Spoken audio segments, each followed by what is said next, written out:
What is going on today, fellas? I have a little combination of things I want to talk about in regards to the NBA, in regards to the Sixers, and there's two pretty big storylines that this video will be about, and one is Anthony Davis, and will he be able to come to the Sixers? Would you trade Ben Simmons for Anthony Davis? Hell no. The answer is pretty simple to me. Hell no. Now, obviously, if you've been following me, if you've been a fan of Sports Talk with Broads for some time now, you know I am harsh on Ben Simmons. I would never trade him in a million years. He's clearly untouchable to me, but this fan base is seriously ruthless when it comes to this guy. If you think I'm bad, if you think I'm personally bad, you don't even know what's going on out there. I mean, I'm hearing people discuss about how he needs to play the 4 full-time because he's horrendous at the 1. His lack of shooting kills everything, and I mean, that's not... If you know basketball, you understand that that's not necessarily false. Yes, him being unable to shoot does hurt the spacing on the floor.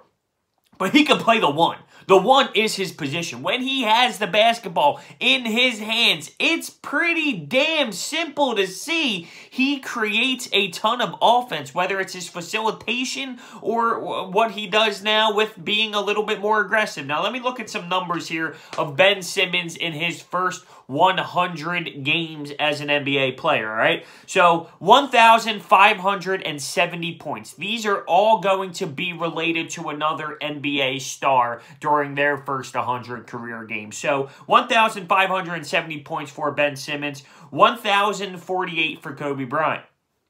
And they show the field goal percentage. Kobe shot 42.5, Ben 54.5, but it's obvious.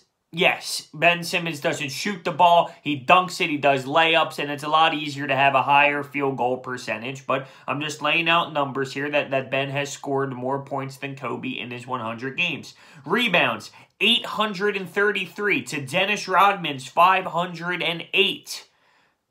Assists, now this one's key, 808 to Stockton's 563. Arguably one of the best passers the National Basketball Association has ever seen. Blocks, 85 to Ben Wallace's 79. He even does it on the defensive side of the ball. I've always been hard on Ben Simmons, but it's been out of love. I know that there were times where I freak out on him because I'm riding out emotion. Yes, it hasn't been as of late. I've kind of took a step down, if you will, I feel. But Ben's always been untouchable to me. I would never trade him. So the noise comes out. Anthony Davis, he wants out of New Orleans. He doesn't want to be there anymore. He wants to go to the Lakers. And okay. Instantly on Twitter, all these Sixers fans, trade Ben Simmons for him. No. What would that do? What would that do? We have a big guy in Embiid. I know Anthony Davis is talented, and I would never argue that he's not. But we have a legitimate star in Ben Simmons at a very crucial position. He sees the floor like no other. The dude is literally so young. It's insane. And you see him now. You see what he's doing. From the beginning of the year to now, steps have been taken. Steps have been taken. It's crazy what this fan base is really thinking about when it comes to Ben Simmons. So, Anthony Davis, right? Let's just talk about that real quick. He wants out. He wants to join the Lakers. The crazy thing is, Woj put this out there, and we all know that he is a very reliable source. Woj says that Klay Thompson and Klay Thompson's camp has stated, if the Lakers get Anthony Davis and the Warriors will not offer him a max deal, and they try and wiggle him under 1 year less or a couple mil cheaper, he would go to the Lakers. He would go to the Lakers with Anthony Davis and LeBron. Oh, man, it's going to be crazy. Now, the Anthony Davis sweepstakes is going to be nuts. The two to land it, in my opinion, seem to be the Celtics or the Lakers. There's very minimal time coming here. But there's nothing the Sixers can do. The Sixers can't trade for him. What this does open up, though, is you take a look at the role players for the New Orleans Pelicans, and they're ready to ship some guys out, Julius Randle, some other pieces. Yeah, if I'm the Sixers, I'm looking into it. See, my issue, though, I keep talking about it, though, that my issue with trading for players at this moment is we're giving up players. I know, don't get me wrong, if we can upgrade a Mike Muscala, I'm all on board. But at some point, we're worried about depth. So if we're giving up a player for a player that essentially gives you the same amount of points or whatever, that's not doing anything. We need to add players.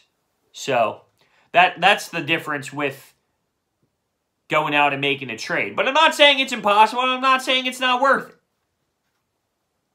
But Anthony Davis does want out of New Orleans. And to be fair, he spent a lot of time there, and the organization has shown nothing. You know, they haven't shown that they're taking the next step. He was there, he made moves there, he stayed there, he got a contract there, and still nothing after all this time. It's fair. I mean, it's fair to want to move on, I feel. I hate that NBA players have a lot of say with things. I mean, he came right out and said, I demand a trade. He came right out and said, whoever trades for me, I'm going to be a rental because I want to go to LA. Do I hate that part of it? Yeah, kind of. But I mean, that comes with the nature of the beast of the NBA. These stars are so talented. And realistically, though, this is the way it works. If you're on a contract for one more year, or for the rest of the season, you become an unrestricted free agent, you can do whatever you want. You can do whatever you want. So there's nothing wrong with coming out and saying, I'm going to leave. I just hate that, I demand a trade and all that. But listen, it just comes with the nature of the beast. So, back to Ben. I mean, I'm hearing callers say, he's not a 1, he's a 4. Look at the way he puts his back to the basket. I'm cool with him going to the back to the basket. And I've been on record. I remember even the game with TJ against the Celtics last year in the playoffs. Ben played off the ball a little bit as TJ was the spark to help us win. And I said, maybe Ben does need to play off the ball a little bit more here and there. I think he's definitely added more to his game since then.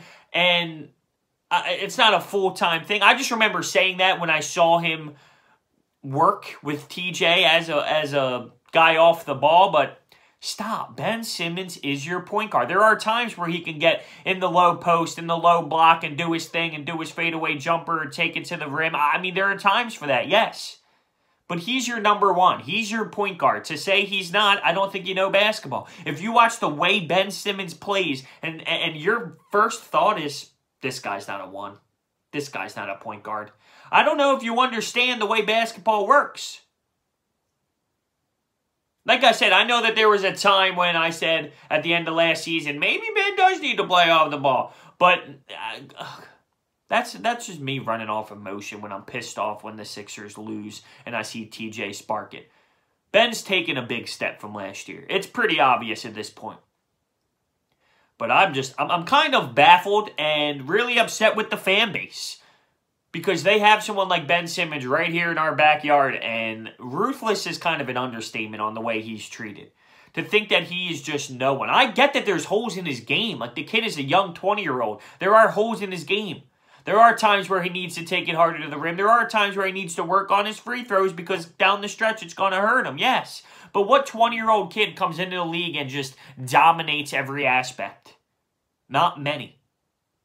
Not many. And I get it. It's concerning that he won't take the jumper and the free throws, but I get it. But you got to look at the positives. If you're going to crush him for the negatives, counter with the positives. That's my takeaway here. Look at the way he sees the floor. Look at the way he makes everyone better on the floor. The reason we play the way we do is because of Ben Simmons. Ben Simmons is the reason we are even able to play the style of play that the Sixers do. So, I mean, that's really what I have for you today. A little rant on why Ben Simmons, or a little rant on how Ben Simmons gets crucified in this city, which is crazy to me. It really is. And, you know, the Anthony Davis thing, he wants a trade. It's really impossible for the Sixers to go out and grab that. But what it does is it opens up availability to some of their role players as they're pretty much just opening shop and then saying, we're going to have to rebuild this thing if we lose a star like Anthony Davis. Ben's our 1. I don't want to be hearing Mike Conley, go get Mike Conley to play point and have Ben play 4. That's delusional. That's what that is, delusional. It's crazy. Let me know your thoughts down below. Thank you so much for watching. Big Sixers game tonight against the Lakers. See you post-game.